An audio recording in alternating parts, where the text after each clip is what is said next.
안녕하십니까. 오늘은 윤리학연구소 139번째 이론론 6-2 두 번째 거를 하도록 하겠습니다. 자, 우리는 선험적 구조와 실천적 구조에 연관된 설명, 이때 선험적 구조라는 거는 이론론에서 우리가 선험적 5항 구조가 있었고 실천적 5항 구조가 있었습니다. 그래서 선험적 구조에 있어서의 우리의 삶 속에서 드러나는 게 실천적 5항 구조죠. 따라서 선험적 구조와 실천적 구조는 분리된 게 아니라 연속성을 가지고 있다라고 제가 말씀드렸어요. 자, 그러면 이 두 구조 속에서 드러나는 내용들을 한번 설명을 하도록 하겠습니다. 자, 일지사상에서 선험적 5항, 광명, 리성, 지죠. 이 구조와 실천적 5항, 지, 감각, 성행이라는 이 5개의 구조는 이 실천적 구조는 이게 개인적, 공동체적 형태에서 드러날 수가 있어요. 개인적인 것은 존재론적이라고 볼 수 있고, 공동체적인 것은 윤리적이라고 얘기할 수 있어요. 그래서 이것은 단순히 이론이 있고 그것을 적용한다는 관계가 아니에요. 이게 이론이고 이거는 적용한다. 그게 아니라 하나의 연속성에서 다 이어져 내려오는 관계입니다.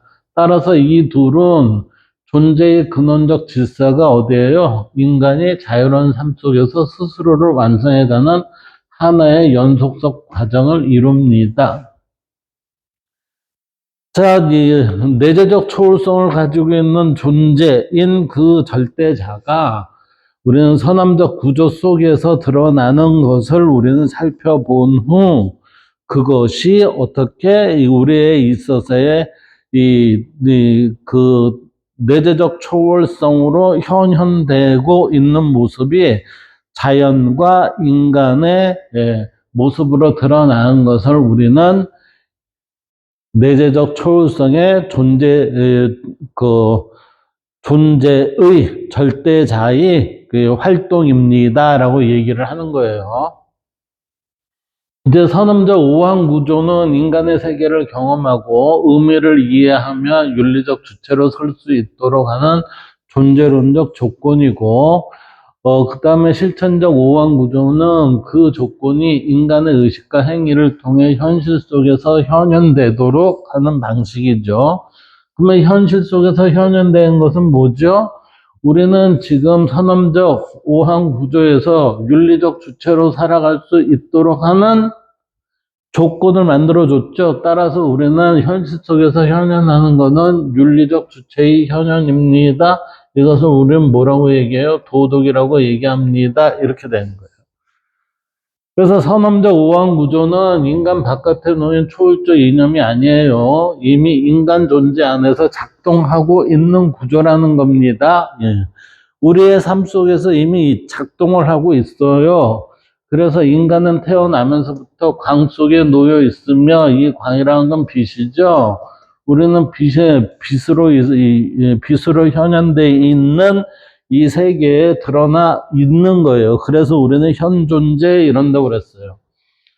그래서 이 밝음의 자각 능력을 지니고 있고, 진리를 이해할 수 있는 이성 구조를 갖추고 있으며, 이 본성이라는 도덕적 감흥 능력을 내면에 지니고 있고, 멈춤을 통해 삶을 수렴시키려 하는 근원적 경향을 가지고 있습니다. 라고 해서 선험적 5항 구조에 이 내용을 지금 여기에서 정리를 해주고 있어요. 여기에서.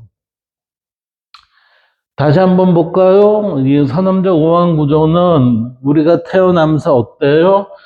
빛 속에 놓여 있으며 밝음의 자각 능력, 즉 인식을 한다는 거예요.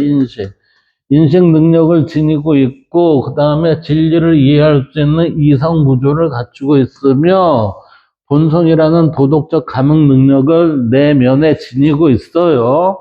그리고 멈춤을 통해서 우리는 삶을 이러한 것들이 이런 일지의 형태에 있어서의 근원적 경향을 가지고 있습니다라고 이렇게 볼 수 있다는 거죠. 그래서 실천적 요청은 외부에서 강요되는 게 아니라 이미 그렇게 구성된 존재예요. 이미 그렇게 구성된 존재. 그래서 어디에서의 외부에서 들어온 게 아니라 우리는 내 그 초월적 내재성을 가진 그 존재, 신으로부터 우리는 지금 이러한 현현의 과정을 거쳐오고 있다는 거예요. 그리고 또 지금 현재 뭐 하고 있어요? 활동을 하고 있습니다. 이렇게 된 거예요.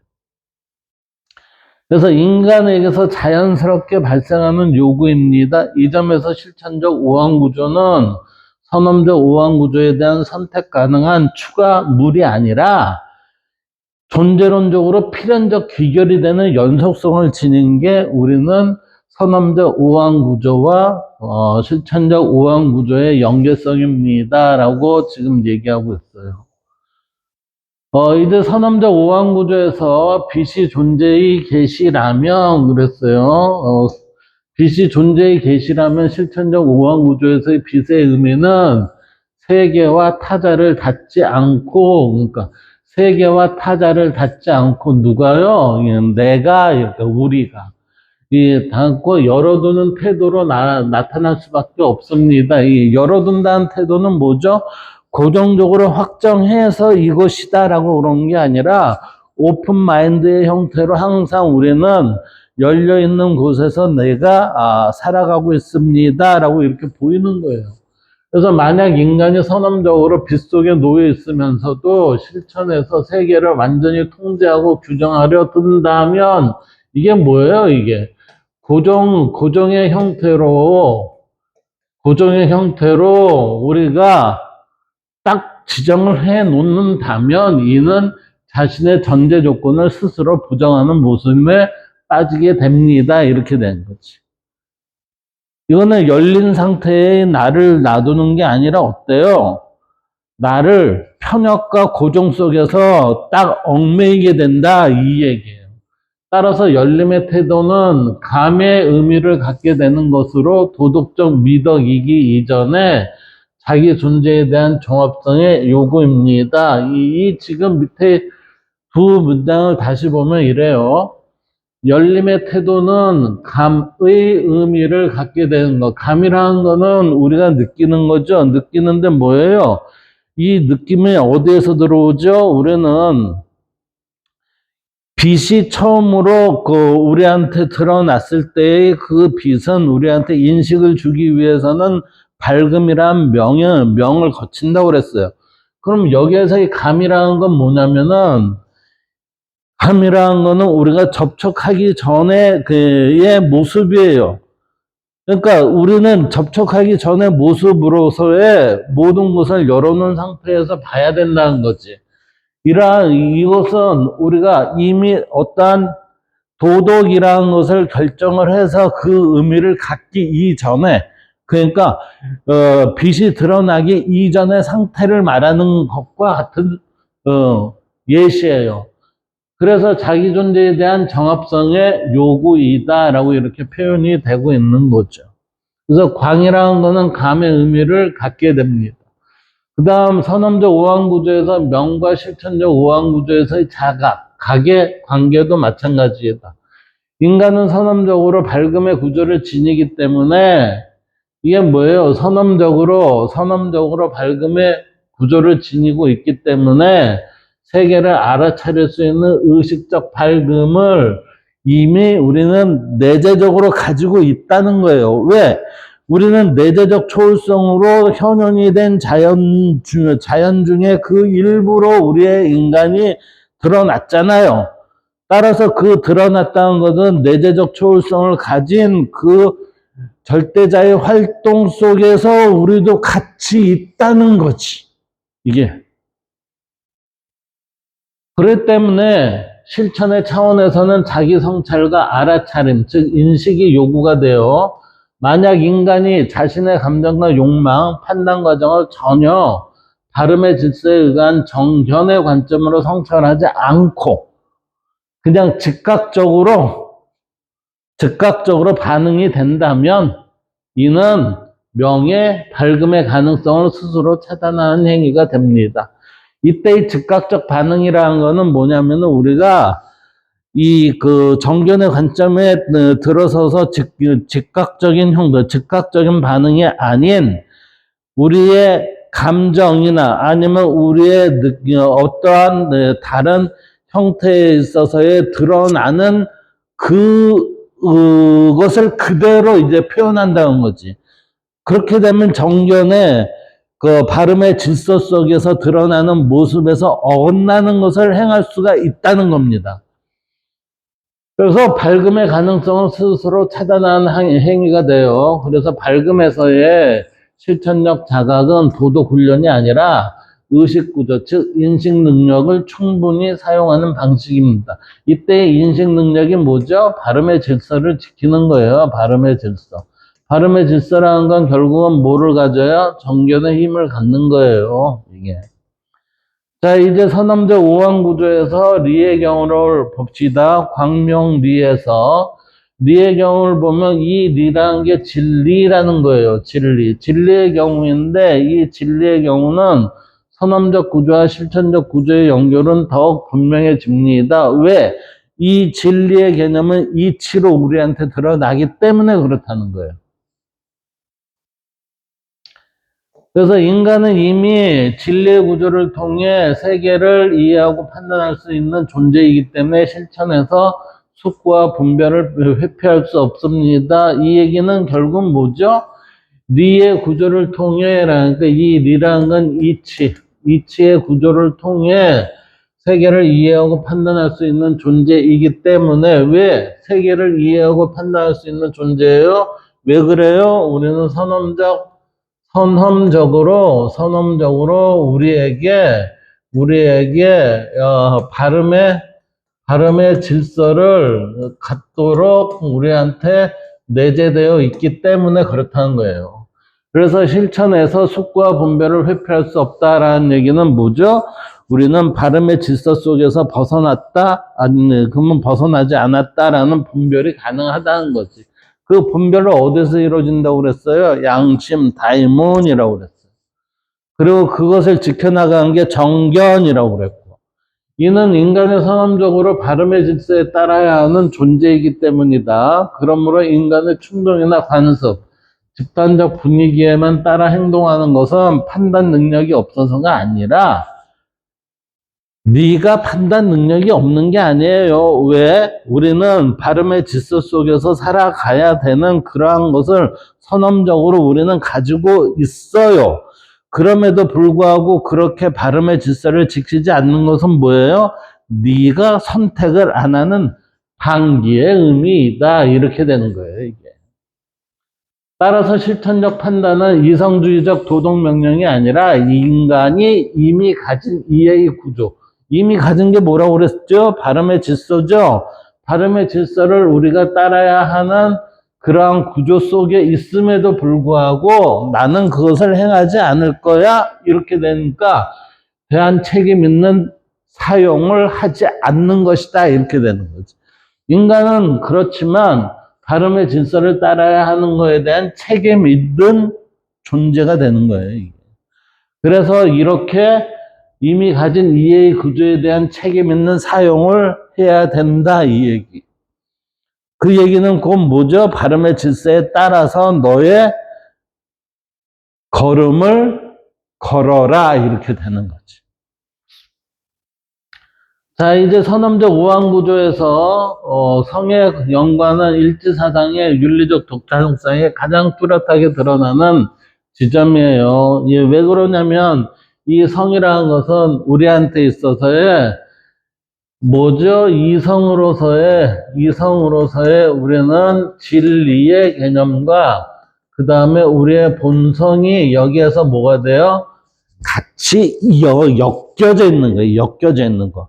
이 엮여져 있는데 그 엮여져 있는 이와 성은 뭐예요? 등치값을 갖는다고 그랬잖아요. 같은 값을. 그래서 이 연관은 일지사상의 윤리적 독창성이 가장 뚜렷하게 드러나는 지점입니다. 그래서 선언적 차원에서 성은 발음의 질서를 따르기에 인간 안에 내재한 본성 역시 발음에 대한 감은 능력이며, 그러니까 우리든 본성적으로 발음의 질서에 응하게끔 돼 있습니다. 따라서 거기에 응하면 우리는 마음에 거리낌이 없으니까 동요가 없어요. 그런데 거기에 응하지 않으면 어떻게 돼요? 우리는 불안한 마음이 드러나면서 뭔가의 우리의 분리된 형태에 있어서의 이상한 불안한 현상이 드러난다는 거지. 그래서 다른 타자와의 갈등이 생기고 다툼이 생기고 이런 현상이 일어난다는 거예요. 이는 외부 규범 이전의 윤리적 근원이에요. 이 윤리적 근원은 뭐죠? 발음의 질서죠. 이 발음의 질서는 어디서 와요? 선언적 오한 구조에서 오는데 이 선언적 오한 구조는 어디서 와요? 내재적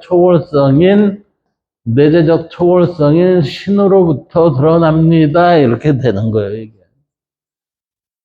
이 때문에 실천에서의 성은 단순한 규칙 준서가 아니라 자기 독립성을 건 인격적 결단입니다. 왜 그러냐면 이 성은 본성이기 때문에 그렇습니다.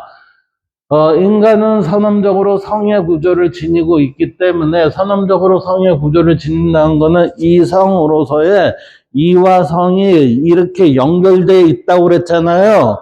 연결된 구조를 지니고 있기 때문에 어떤 선택 앞에서 남들이 하니까가 아니라 내가 그렇게 살 수 있는가를 묻게 됩니다.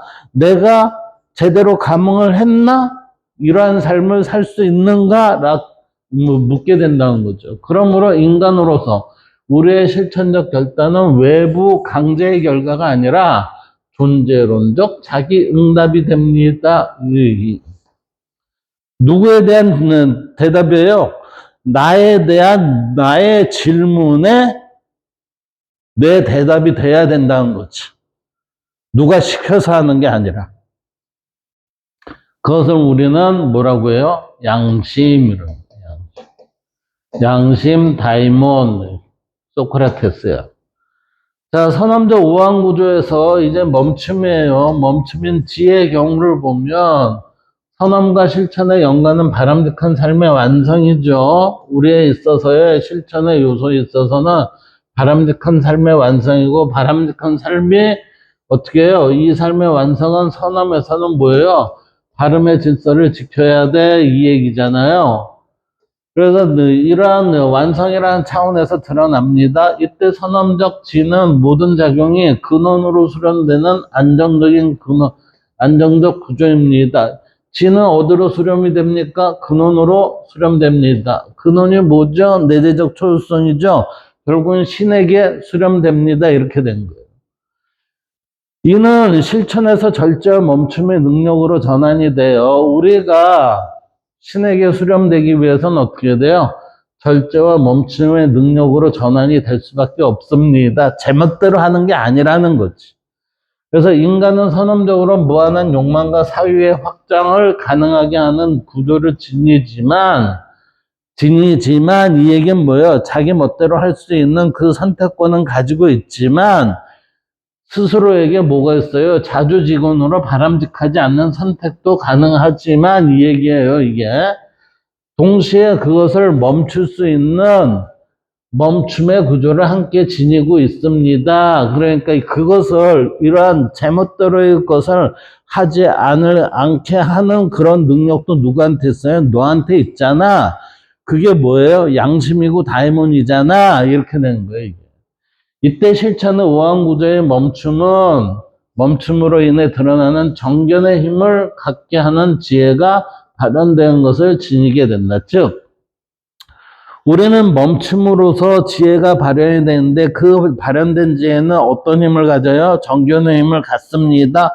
따라서 정견의 힘을 바탕으로 우리는 우리에 있어서의 그 현실 속에 드러난 것을 분명하게 그 발음의 질서에 맞게끔 선택할 수 있습니다. 이 얘기를 하는 거예요. 이렇게 발현된 지혜는 존재 스스로가 정견의 관점을 바탕으로 바람직한 관계 설정을 실현하게 되죠. 그러나 정견의 관점이 실현되지 않으면 바람직한 인간관계 설정을 이루지 못하여 인간의 삶은 과잉 경쟁 소진으로 치닫게 됩니다. 따라서 인간이 갖는 멈춤이 지닌 자율적인 절제는 금욕이 아니라 존재의 균형을 회복하려는 근원적 요구입니다. 내가 참아서 이것을 해야지가 아니라 자연스럽게 존재의 균형을 회복하려는 상태, 그게 우리는 멈춤에서 이루어집니다라고 이렇게 보는 겁니다.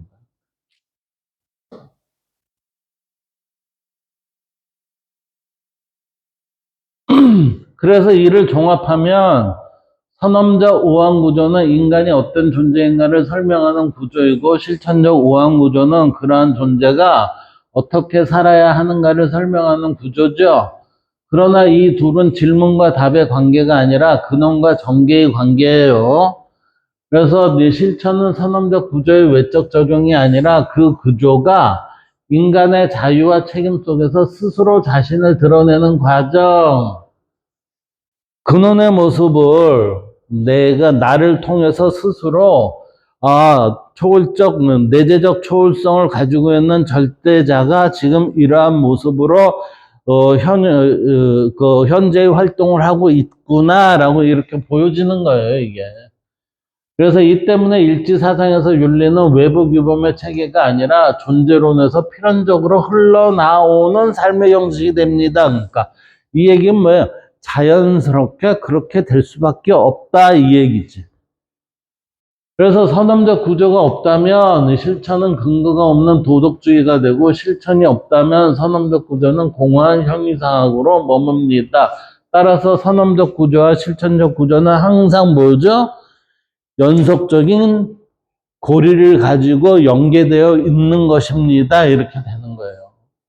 그래서 일지사상은 이 둘을 분리하지 않고 하나의 연속된 구조로 사유함으로써 존재론, 인식론, 윤리학, 교육론 하나의 통일된 실천적 철학의 지평 안에 묶어냅니다 하니까, 우리는 학문적으로 형이상학이 따로 있고 존재론이 따로 있고 윤리학이 따로 있고 이게 아니라,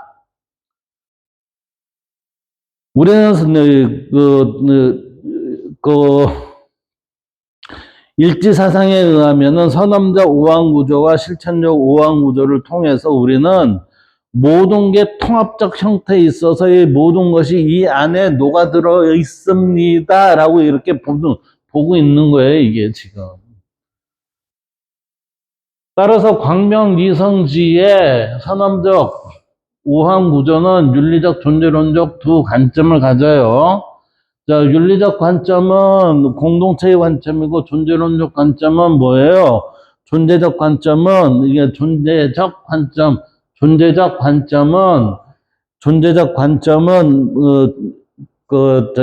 개별적인,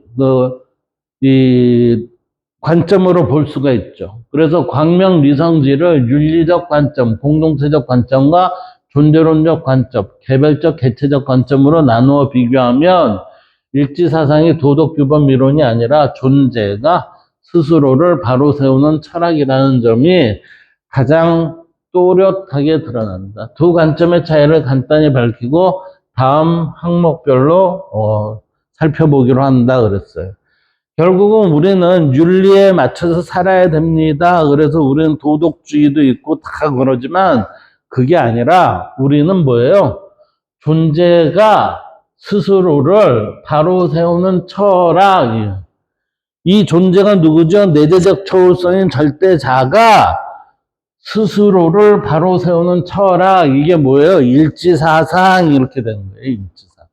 그럼 일지사상은 우리에게 뭐를 가르쳐줘요? 광명리성지에서 여기에 깨달음까지 이른 자들은, 깨달음에 이르는 자는 뭐예요? 다시 이게 지감각 성행으로 인해서 본인이 자신의 모습을 찾아가는 삶을 살아야 됩니다 라고 되는 거지. 그래서 여기에서 이 행이 더 나아가 공유됐을 때, 함께 공유됐을 때 우리는 공동체의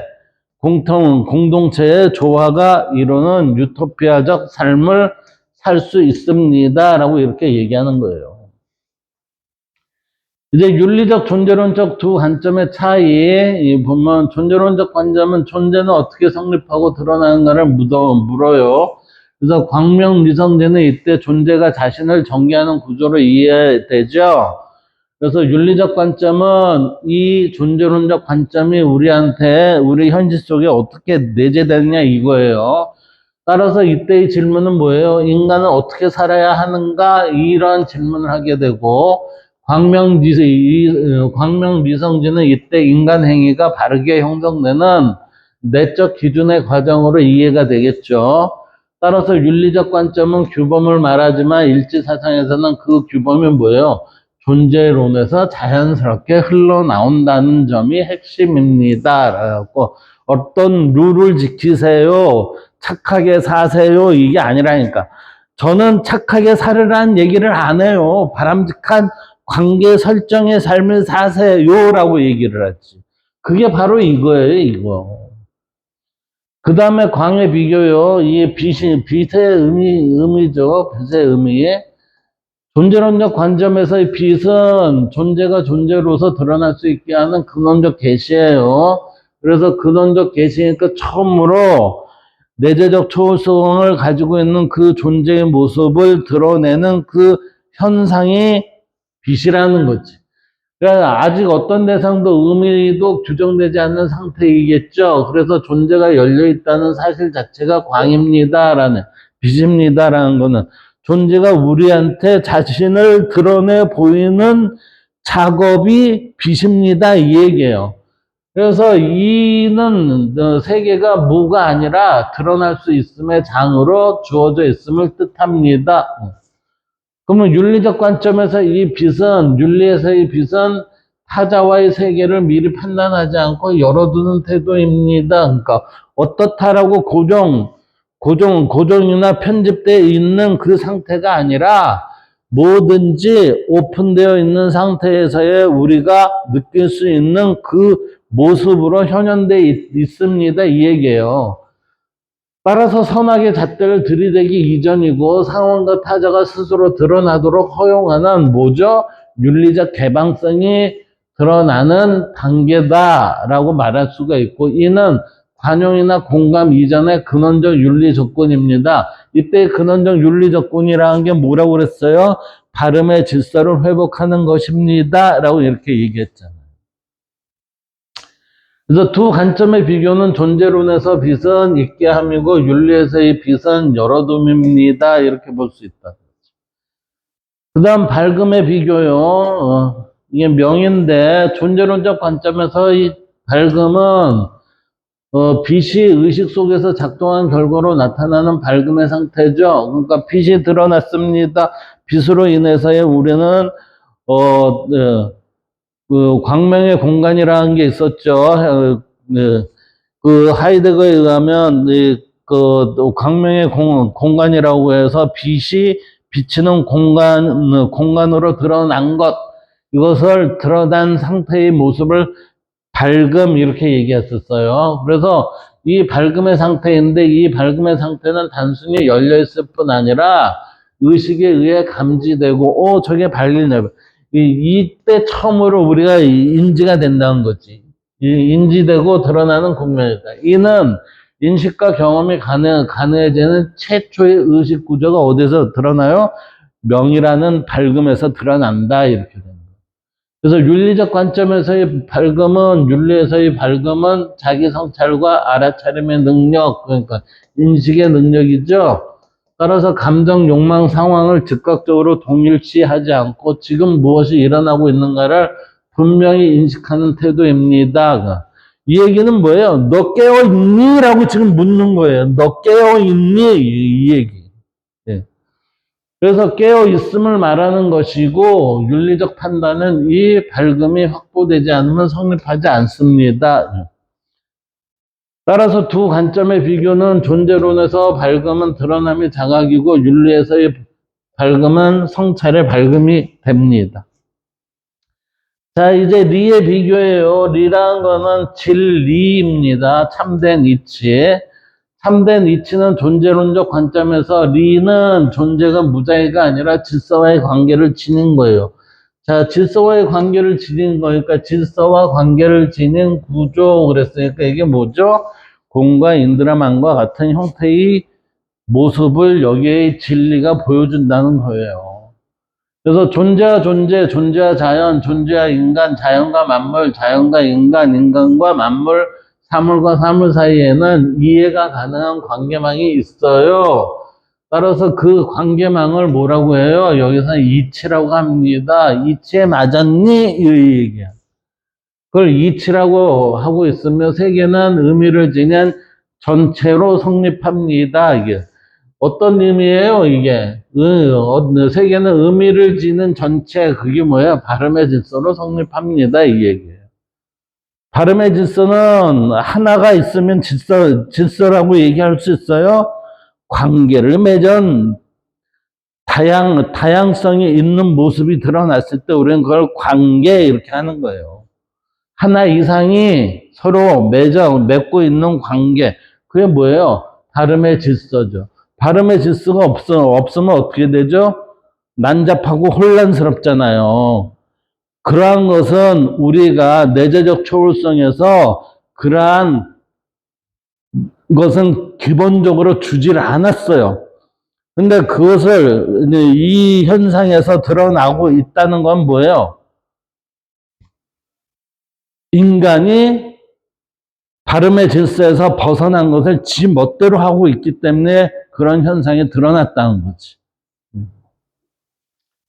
그래서 윤리적 관점에서의 진리의 윤리에서 니는 옳고 그름을 판단하는 이해와 분별의 기준이에요. 이 니 윤리에서 윤리라는 건 이게 차례윤이거든요. 차례윤에 이치 있자니까 이치의 차례에 따라서 드러나는 게 윤리예요. 이게 따라서 이해와 분별 기준이 되는 이치이다. 그래서 충동이나 관습이 아니라 이유와 근거를 통해 행위를 숙고하게 만드는 윤리적 이성, 그 윤리적 이성을 뭐라고 얘기하는 거예요? 이치, 그런 거예요. 너 이치에 따랐니? 인간이면 도리에 맞았니? 이렇게 얘기하는 거. 이러한 윤리적 이성은 발음의 질서 속에서 드러나기에 공정성, 책임성은 이 진리의 작동에서 나옵니다. 그리고 그것은 우리가 이치라고 부르는 것이 되죠. 두 관점의 비교는 존재론에서 리는 진리는 세계의 질서이고 윤리에서의 리는 판단의 근거가 됩니다. 이때 판단의 근거는 뭐예요?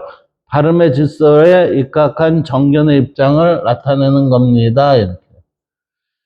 자, 이제 성의 비교요. 성은 우리가 어떻게 되냐면 어디에서 성이 나왔죠? 내재적 초월성으로부터 비롯된 성입니다. 그 성은 뭐예요? 그러다 보니까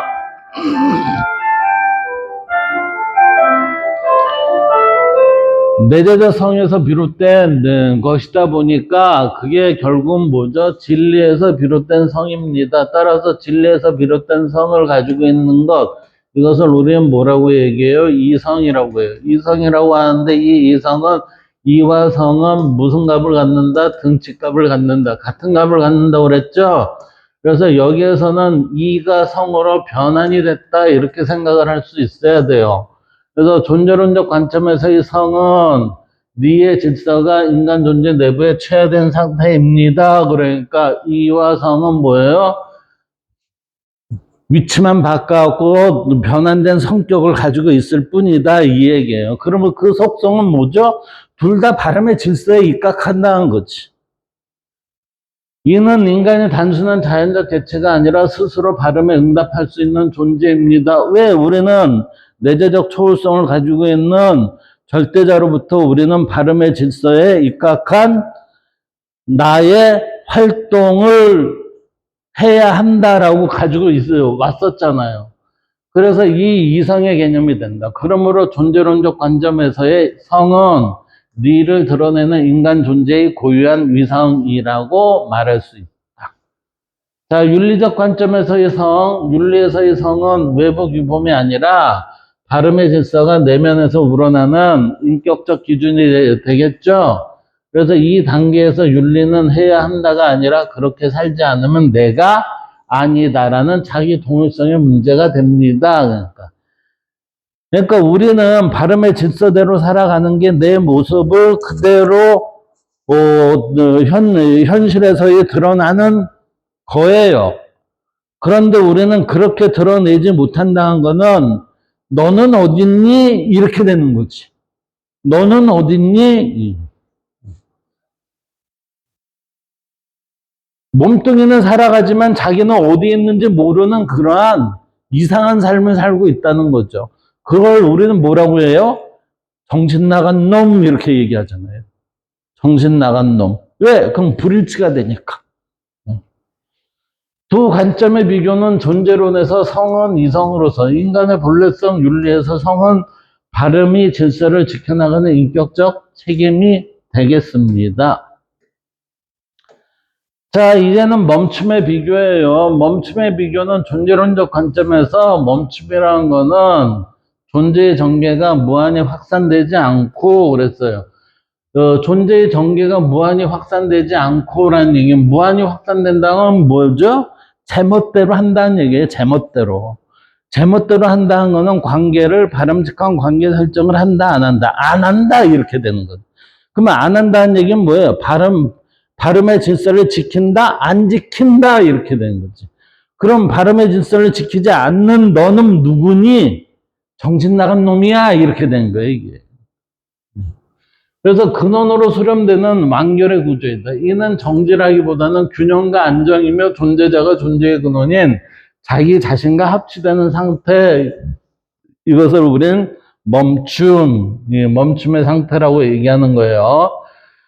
자, 윤리적 관점에서의 윤리에서의 지는 절제와 멈춤의 능력이죠. 그래서 욕망과 행위의 과잉을 멈추고 삶의 방향을 다시 중용적이자 발음에 맞추는 윤리적 성숙이 우리는 멈춤이에요.